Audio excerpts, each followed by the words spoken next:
Hello, everyone. Thank you guys so much for joining us on another episode of the Leaders Unfiltered podcast. So excited to sit with you guys today. Thank you from wherever you're joining from. My name is Angela Alberty. I am today's host, and today I have the special privilege of interviewing somebody I had the chance to meet a couple of months ago at ProcureCon, and I'm thrilled to be able to interview the contingent workforce industry classic Bostonian, hailing all the way from the state of Massachusetts, Nick DiZoglio. Thank you so much. Yes. And you, sir, are like a walking podcast. So you have a lot of knowledge nuggets to share with everyone all the time. And it's an honor to have you on today's show. Thanks for joining us. Well, thank you for asking me to be on it. Absolutely. Absolutely. Hey, I have a quick question for you. Do you park the car in the Harvard Yard, or is that just propaganda? Can you give us a couple of takes on your Bostonian accent as a Texan here? Well, that was wicked smart of you to start the the conversation that way. But you park your car in Harvard Yard. So that's a real thing. I mean, that's not a real thing. That's just how we speak. I mean, that's like me, what's this like, y'all folk coming from, Is that real? I'm so excited to have y'all on the podcast today. Well, and that is real. That is real. Thank you. Yes. It's wicked cool. It's wicked cool. When I met you, I was like so fascinated with your accent. I was like, these things are real. He's actually talking like, Ben and Matt in the movies. Yes. Ben Affleck and Matt Damon are like neighbors. They're like right down the street. Oh my God. I'm sure they are. Well, thank you again for joining us. All right. So we're going to cover a variety of different topics today. All of this is rooted into workforce ecosystems. You bring a pretty wide array of different experiences that have lended to where you are today. And obviously major overhauls across different contingent workforce programs, either on the supplier side or currently on the buyer side where you're sitting. So outside of us going through, your experiences, we're going to talk about the state of the market in which we are living and breathing in right now. And a lot of that could be lending towards the specific industry that you're servicing to in research and development, especially post-COVID. And then, some advice that you would give to some buyers that are out there as well. So a lot of different things that we're going to cover. But let's go ahead. And now that we've had a chance to get your amazing Bostonian accent out of the way, talk to us about Nick, who you are. We all know that you're from Boston, but a quick,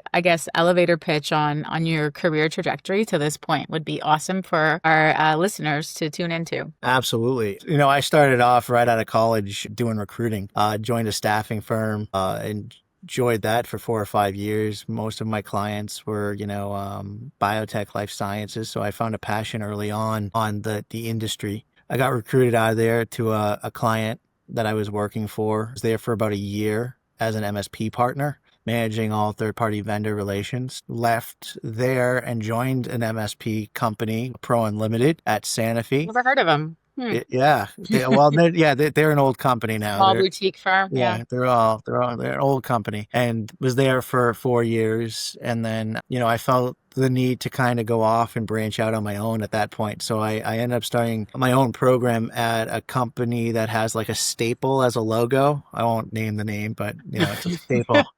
But due to the COVID-19 pandemic, a lot of people stopped going into the office, and a lot of people stopped buying supply chain. And so they had a reduction in force. And to be honest with you, it was the best time of my life. I know some people have struggled, but losing my job at Staples opened an awesome opportunity for me at PerkinElmer. I got a call from my former boss at Sanofi, and she was at a company called PerkinElmer right down the street. I was able to join them in the winter time of 2021, right when all the testing and field test of, COVID testing going back, reopening offices. And I was able to rejoin their California office. So I was traveling back and forth between California and Massachusetts for a little bit. And I was there for 4 years. Yeah. Like any company, you kind of realize, an option to transition over to Biogen. And here I am at Biogen as their leader overseeing global external workforce compliance and managing the contingent labor program and all of our policy and governance right now. Yeah. And how long has it been since you've made that transition? 9 months. It's been 9 months. And Wow. To be honest with you, it's probably been, in a career-wise, probably one of the best 9 months in my career so far. And it's a lot of great people here at Biogen, a lot of great leaders. Something that I didn't have in any of my other roles really was a true strategic collaboration of a team, of an internal team. So we have a great MSP partnership right now. We have a great partner overseas too that we work with, and our team is spread out between Poland and the US. Nice.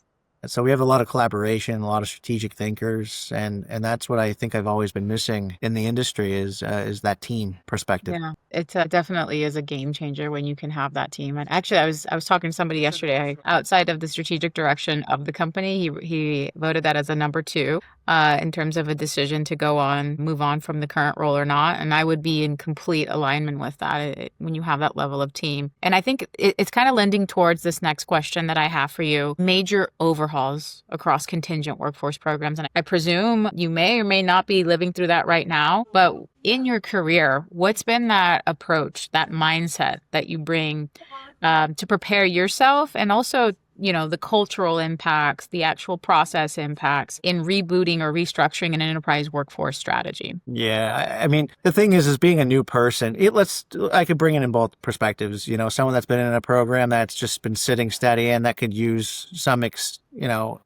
boost, or coming in as a new person trying to see the high level view. As someone coming in as someone new and looking at a high level view, you got to listen. You got to hear the buyers, you got to hear the stakeholders, you got to hear the suppliers, you got to your team, and that takes a few months. That takes like a few quarters sometimes to just understand the culture and the nature of the business that they're in. You don't want to come in there like, blazing saddles and just taking down. Well, you're not going to win any arguments as the new guy or being that, know-it-all, So what you really want to do is listen to your customers and your team and understand the pain points and where everything is interacting with the business. With that said, you build a transition plan behind the scenes while this is all going down. When the time comes, you position yourself with that transition plan on either new branding, new programs, new strategic initiatives, refurbishment of your tool, even restructuring your policies and governance or SOPs. But from someone that's been here for a while, I think a lot of people in our industry are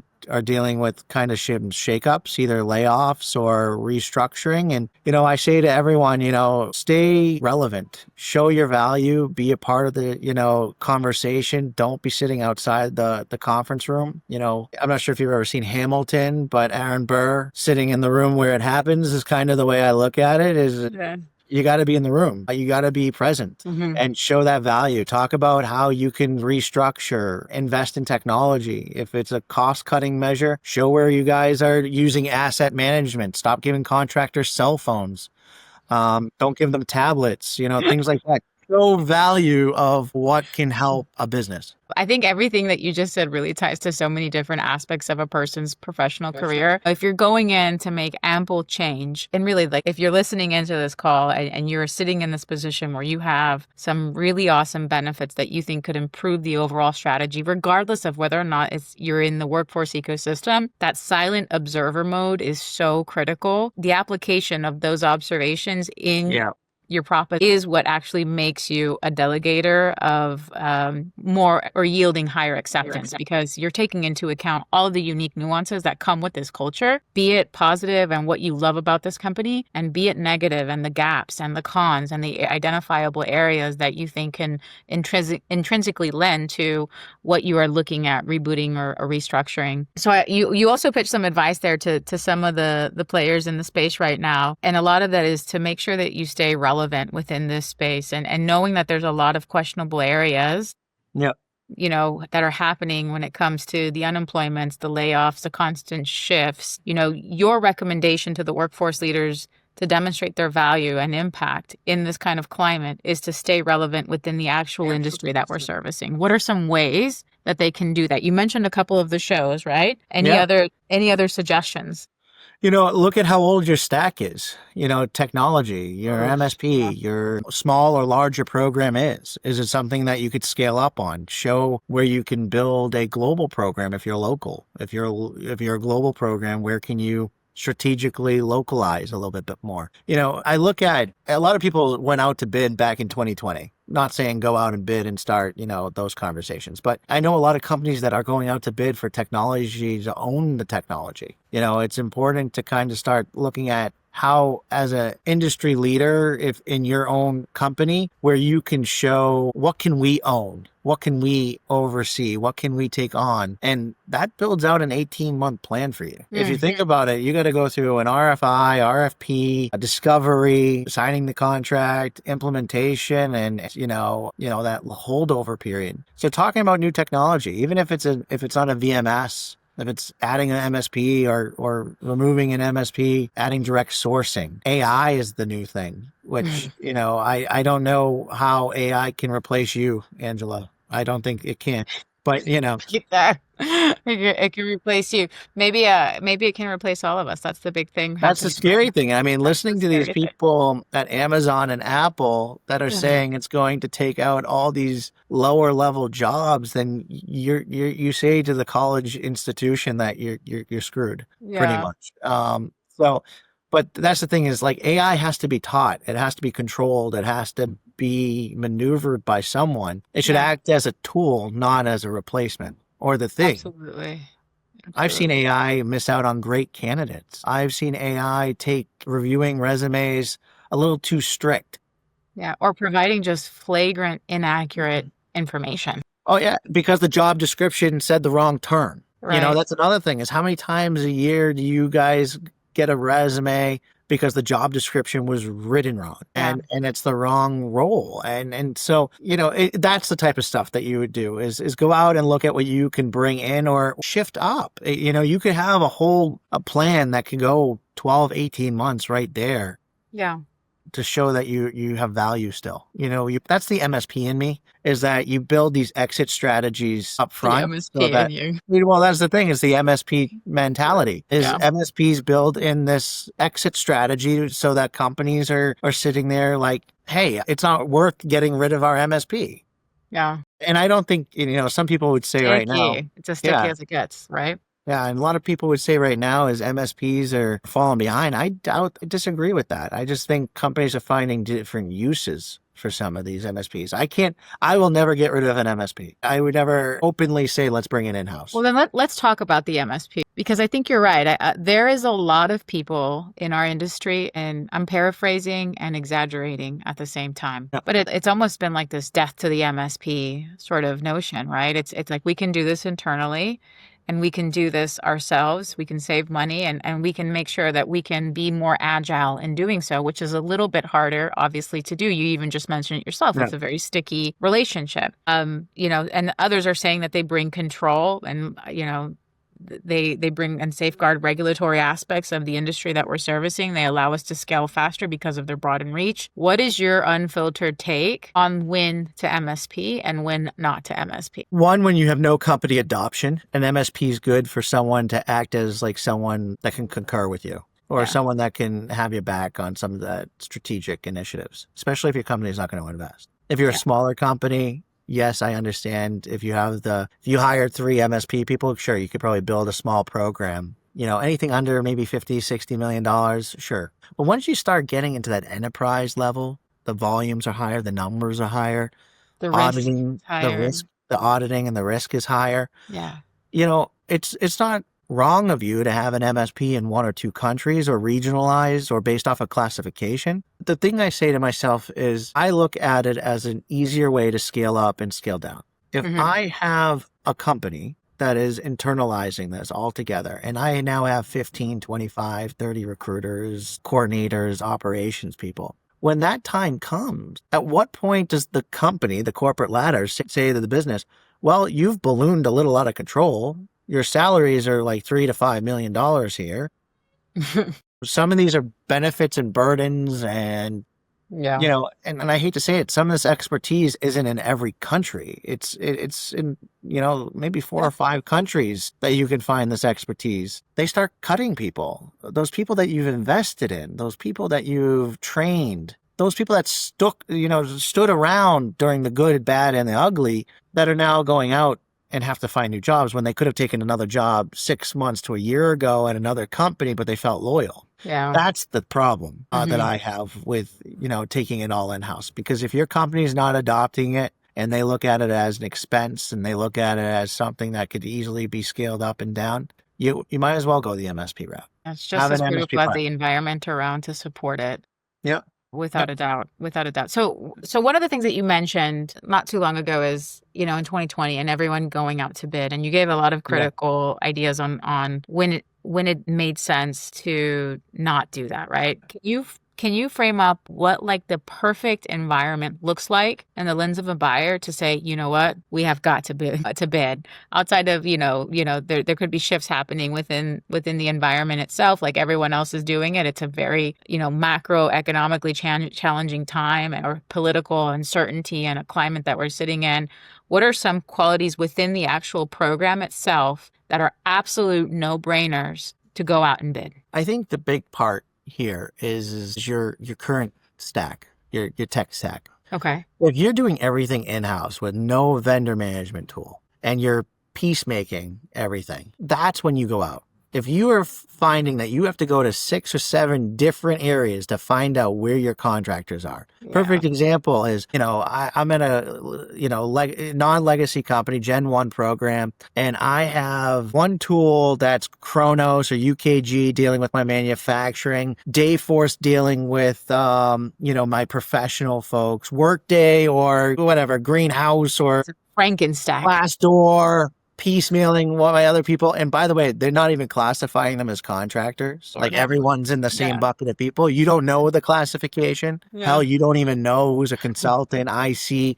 That's when you go out to bid and you start looking for technology and an MSP to come in and at least help you. If you're a one-person show, you got to come in with this mindset that you need help, and this is why. And the risk is getting so big out there right now, especially with all these countries, cross-border taxes, the tariffs. I'm starting to see people tariff people because they're in other countries. It's ridiculous. I think what needs to happen if you're also a company that has an MSP, but it's in one location and you definitely need help elsewhere, is looking how you can scale up either your MSP regionally so that you can concentrate as maybe in a hybrid model where you could potentially have an internal and external program working collaboratively.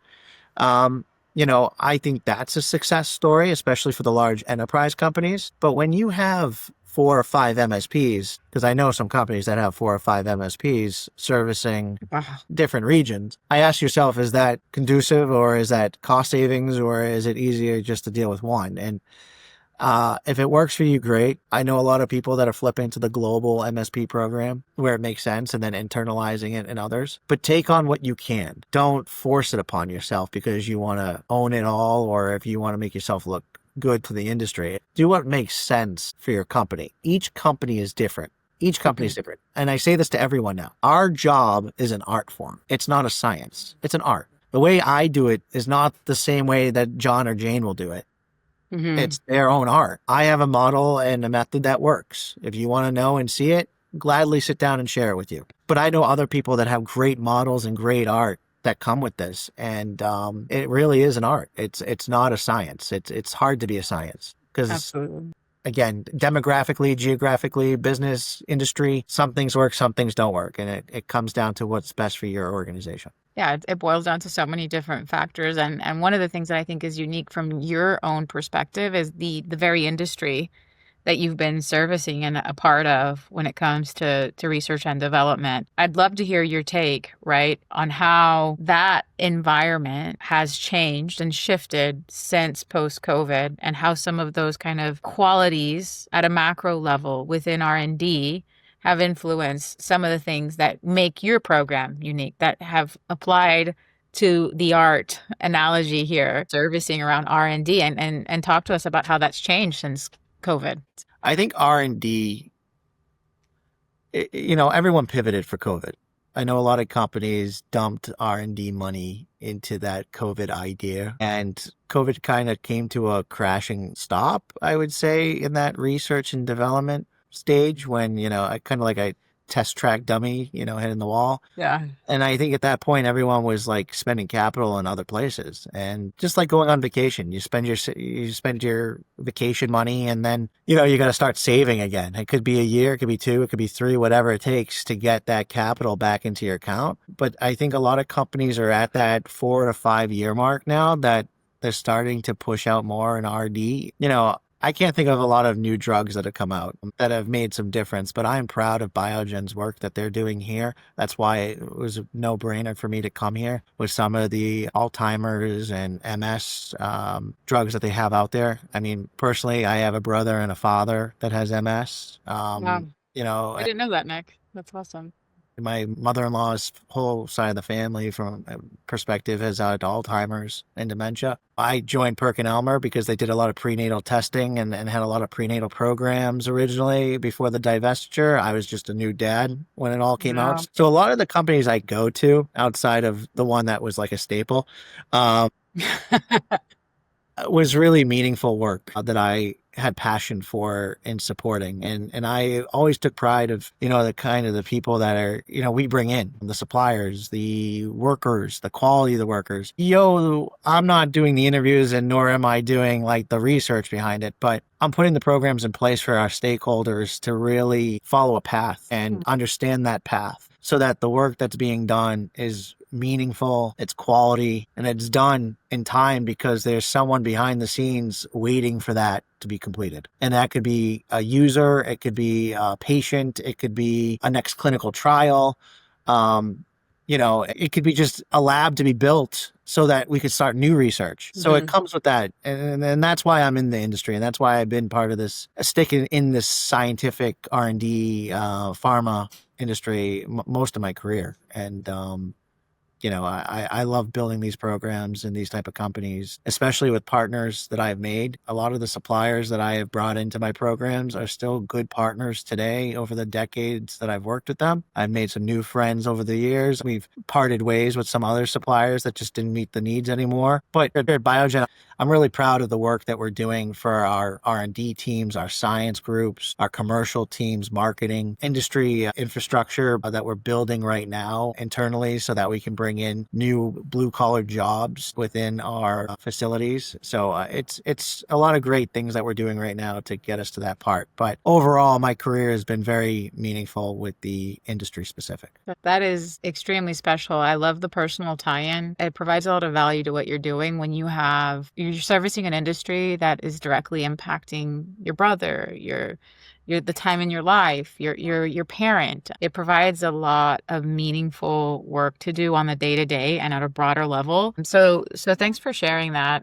One of the things that you mentioned is like you've had really good relationships over the years, be it with peers, be it with partners, being able to identify when it makes sense to part ways or when to continue to retain that type of relationship. But one thing that's really clear, at least in my mind, especially hearing just the myriad of different options that are up for consideration now for somebody on the buyer lens when you're considering your tech stack, when you're considering new technological advancements like this little thing called AI, when you're also considering just like rate card reductions and different things. What has helped you from a peer-to-peer lens, from an industry lens, from a networking lens? What resources, and feel free to give some shout outs here, have helped you know what others are doing so that you can look at this myriad and at least gain it to some examples of your peers within the space?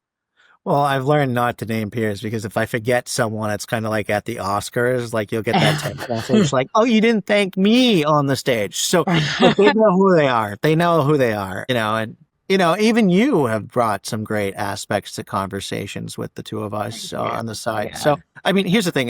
Again, it's an art. I go back to that statement. It's an art, and learning from everyone else's art, it kind of designs the next picture for you. Yeah. And we had a chance to meet at ProcureCon, right? So forums and settings been for you as somebody within this space? I think a big part of it is re-engaging at ProcureCon on current impacts to your business. Everyone is going through the same exact thing. Mm-hmm. It could be suppliers are looking for more money. Suppliers are going around the program. Your rate card's too high. Your rate card's too low. Your job descriptions are stale. AI's taking my job. It could be any of it. And at least when I look at it as value, I go there looking to see what people are doing differently than I. And if I could take that art and add it into my picture somehow, then that was a successful event. So, or talking to my peers. Do I question my peers ever on why they did it? No, but I ask, how has it worked? Mm-hmm. If it's positive or negative, then I know which direction I need to go if I want to borrow that idea. Yeah.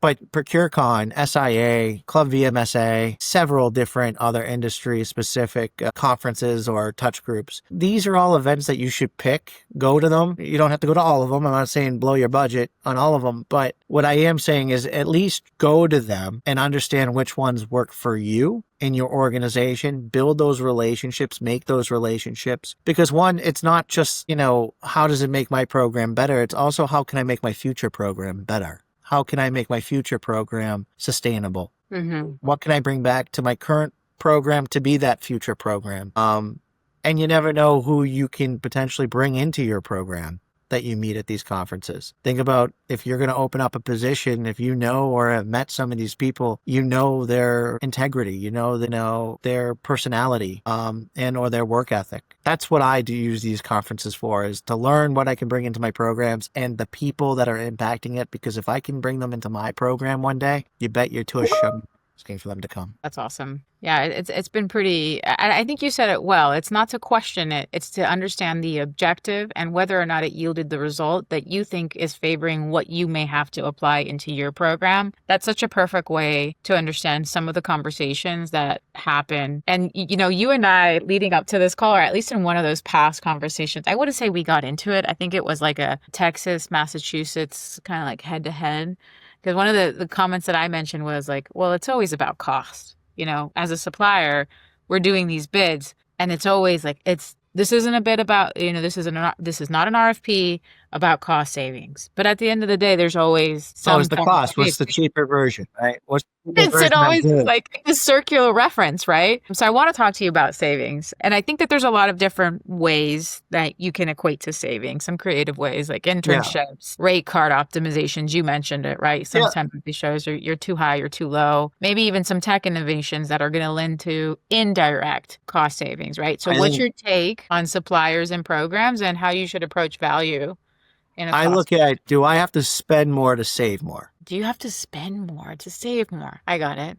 Okay. Look at it this way. I mean, if I know I have to buy, I'm using like... that's the indirect cost savings route. That's the indirect. So look at it this way. I'm using, that first example earlier of that first generation program using 6 different tools. Do I have to spend $1 million to bring in a VMS so that I can bring everyone together to understand that spend, understand that that consultant that I'm spending like 4 times the amount for, where can I put the rate card into? That's the way I look at it, is if I have to spend more to save more down the road, where can I do it? And if that means, do I have to get a consulting firm to come in and show me where our gaps are or how to classify workers better because I don't have that expertise here? Great, because if I have to tick off, a manager that has misclassified an IC and in 10 months from now, we get whacked by a fine that's now 3 to 6 figures big, So when you look at those type of legacy programs now and or those first gen programs, it's that cost savings that they can bring after going through that whole obstacle of spending money. Like if you have capital to do it right now, go out and spend that money on reclassifying your workers. Because another area that I see is consulting. Go out, get a consultant to come in, show us the way the ICs are misclassified, because if those ICs come back 10 months to 12 months from now, misclassified, you're looking at fines that are close to, 5 to 6 figures that are going to hit your bottom line. Where's the cost savings? Because I didn't spend that $1 million, I had to spend $500,000 on fines, on fines. Exposure, or in integrity, like news an article about. There's definitely like the uncalculable element of brand reputation at risk, especially with some of the bigger guys that you guys. That $1 million over time will pay for itself. That's another thing. Is like that's going to save me 3 to 4 years of proper classification, proper bill rates, proper invoicing, not double invoicing. I mean, how many times does your program double invoice a year? That's a good question to ask. Where are you paying on overtime expenditures. Mm. Heck, have you classified people exempt and non-exempt? Like, that's another thing, is like exempting someone versus non-exempt. Let's look at the job. So that's where you would find your savings ultimately. I love it. All right. So I'll give it to you. You did have some like indirect cost savings. I also love the call out of kind of, I call it drinking your own Kool-Aid. Like, we are servicing the contingent workforce industry for our peers within our organization to utilize and tap into on an interim basis, and utilizing experts within our space for a fractional amount of time that can help you at least quantify what your risk is and how you can do to fix X, Y, and Z is also a brilliant angle to move from. Okay. So, Nick, we're wrapping up today's episode. And one of the themes that we've had with each episode is a Chat GPT generated question. I went in, and Chat GPT just knows who you are, by the way. They know all of us. But I did say, I'm going to be interviewing my homie from Massachusetts. Here's his LinkedIn. So here's the question. If you had to design a future-proof workforce program from scratch, no legacy systems allowed, right? No limitations. So you got all the money in the world, basically, is what ChatGPT is saying. What is one unconventional strategy you'd prioritize that most organizations overlook today? And also keep in mind, no change management impact, cultural acceptance, stakeholders aligned. This is like the perfect storm of innovation. What would you do? Not volume, but spend. Where is your spend, not volume? Right. And I think a lot of people look at how many contractors I have in a country. Yeah. And not what that total amount costs. I would want to implement my tool in every country where I had a worker. Oof, And, that is, yeah.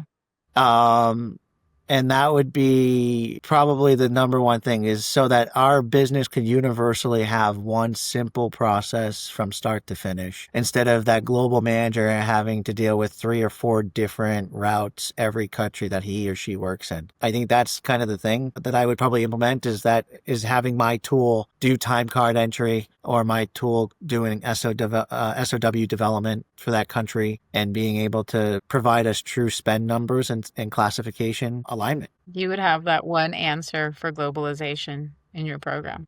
Yeah.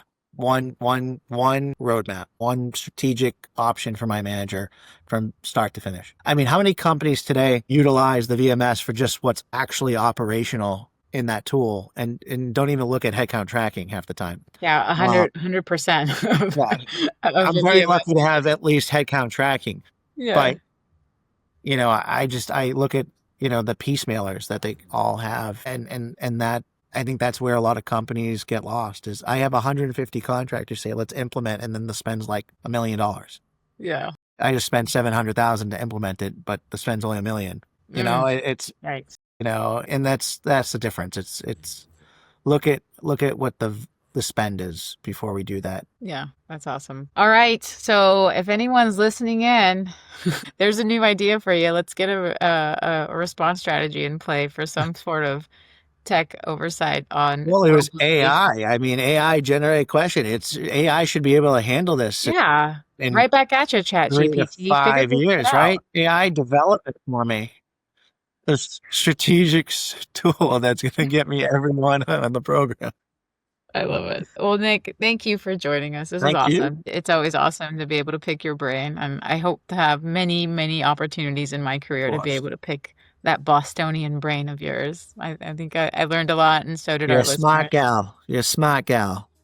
Smart. Well, I wanted to thank all of y'all for coming. I try to do the Boston and the Houston accent together, Yeah, we can work on something like that. It'd be y'all and ka all in the same. Y'all ka.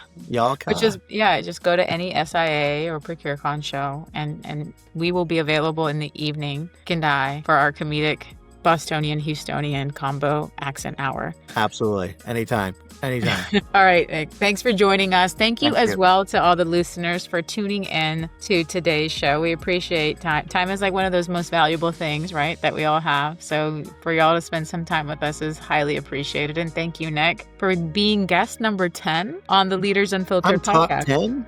You were top 10. I know. Amazing. But sincerely, thank you. Thank you. Awesome. Thank you very much. All right. We'll see you guys on the next episode of the Leaders Unfiltered podcast.